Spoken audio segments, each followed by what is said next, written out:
Instead of relieving the burden on the middle class, we've given tax breaks to companies that ship jobs overseas, tax loopholes to companies that don't need them. We've given tax breaks to the wealthiest Americans who weren't even asking for tax breaks. As a consequence, we've got $1 trillion worth of loopholes carved into our tax code. George Bush has added $4 trillion worth of debt since he came in. The first 42 presidents created $5 trillion worth of debt. The next one, the 43rd, created $4 trillion by himself. That's a mountain of debt that our children and our grandchildren are going to have to pay $30,000 per man, woman, and child here in America.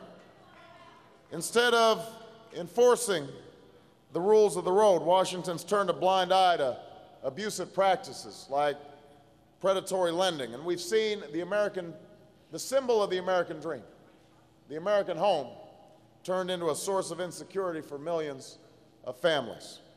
Now, the American people face a clear choice in this election. John McCain, whose service I admire. He's on a biography tour right now, so I want to be clear that most of us know his biography, and it is worthy of admiration. He's a man who's a genuine American hero and has served this country with distinction. But my argument with John McCain is not his biography, it's his policies. Because a few weeks ago he said that, and I'm quoting here, "The issue of economics is not something I've understood as well as I should." And that's clear, since all he's offering is 4 more years of the same George W. Bush policies that have gotten us into this pickle that we're in right now. Like George Bush, Senator McCain's committed to more tax cuts for the wealthiest Americans. Like George Bush, he's in favor of more trade agreements that fail to look after American workers. His response to the housing crisis amounts to little more than standing on the sidelines and watching millions of Americans lose their homes. Some of his top advisors are lobbyists who are working for special interests when they went to work on the campaign, and so I think it's fair to say that they will be looking after those same interests if there is a McCain administration. And meanwhile, Senator McCain has been saying, "I don't understand national security." But he's the one who wants to keep tens of thousands of United States troops in Iraq for as long as 100 years, even though this war has not made us safer.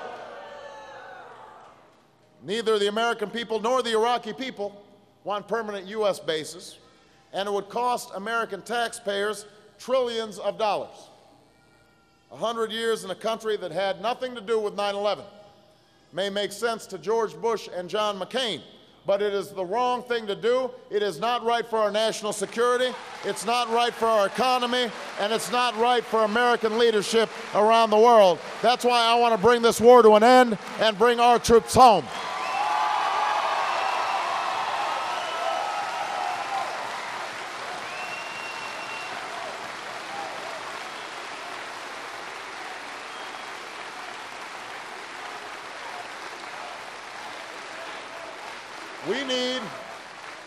We need a president who will stand up for working people. And that starts with support, real support for the millions of Americans facing foreclosure. I've proposed a comprehensive plan to confront the housing crisis that includes a new FHA housing security program to help keep Americans in their homes at rates they can afford, a mortgage interest tax credit for homeowners who aren't itemizing currently on their tax returns, a $10 billion home foreclosure prevention fund. And we need a stimulus that reaches the most vulnerable Americans, which is why I want to expand unemployment insurance for every American who needs it. If we can bail out the banks on Wall Street, then we can bail out tough-working Americans who deserve it.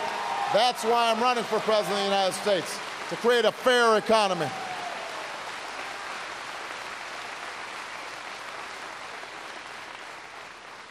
But confronting our current crisis is not going to be enough.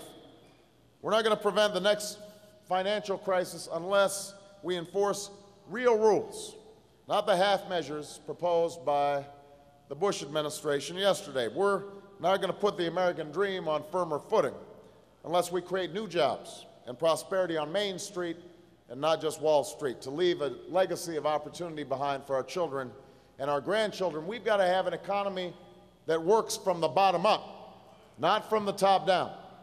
And that's why when I'm president, I intend to provide as much as $1,000 in middle-class tax breaks to families who need them by closing some of the corporate tax haven loopholes that are out there. If you're a senior citizen, I want to cut your income taxes on Social Security entirely because you're already on fixed income and you're having a tough time enough.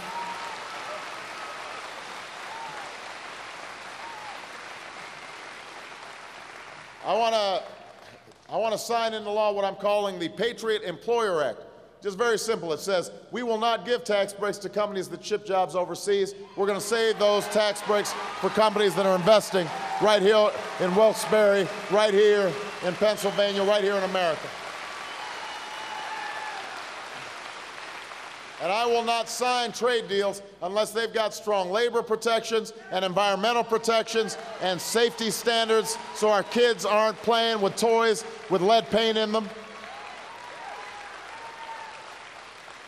And I want to invest in America, in American infrastructure, building roads and bridges and locks and dams and laying broadband lines that will make us more competitive and put Americans back to work. If we can spend $10 billion in Baghdad every month, we can spend a few $1 billion right here in the United States rebuilding America.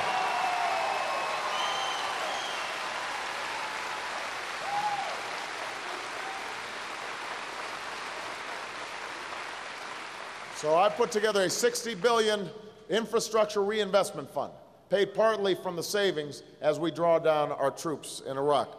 We've also got to make sure that we're doing more to create 21st century jobs that will keep America competitive. And that's why I've planned to put $150 billion over 10 years into green sector jobs, making windmills, making solar panels, making buildings more energy efficient, reducing global warming, investing in biodiesel and alternative fuels that will drive down the price of gasoline because we will be using less of it, and making our cars more efficient so we're not dependent on foreign oil. That's a vision for the 21st century.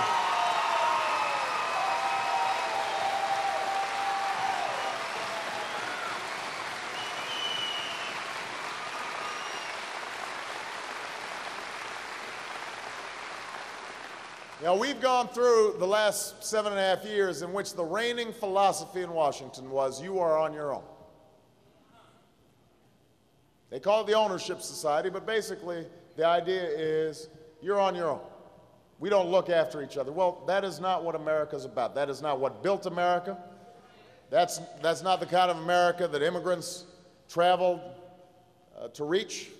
That's not the kind of America in which generations passed on a more prosperous, more unified America to the next generation. That's not the kind of America that you believe in. That's not the kind of America that I believe in. I believe in an America in which we are all in it together. So, I'm reminded every day, if not by events, then by my wife, that I'm not a perfect man. I will not be a perfect president, but I can promise you this. I will always tell you what I think. I will always tell you where I stand. I'll be honest with you about the challenges that we face as a nation.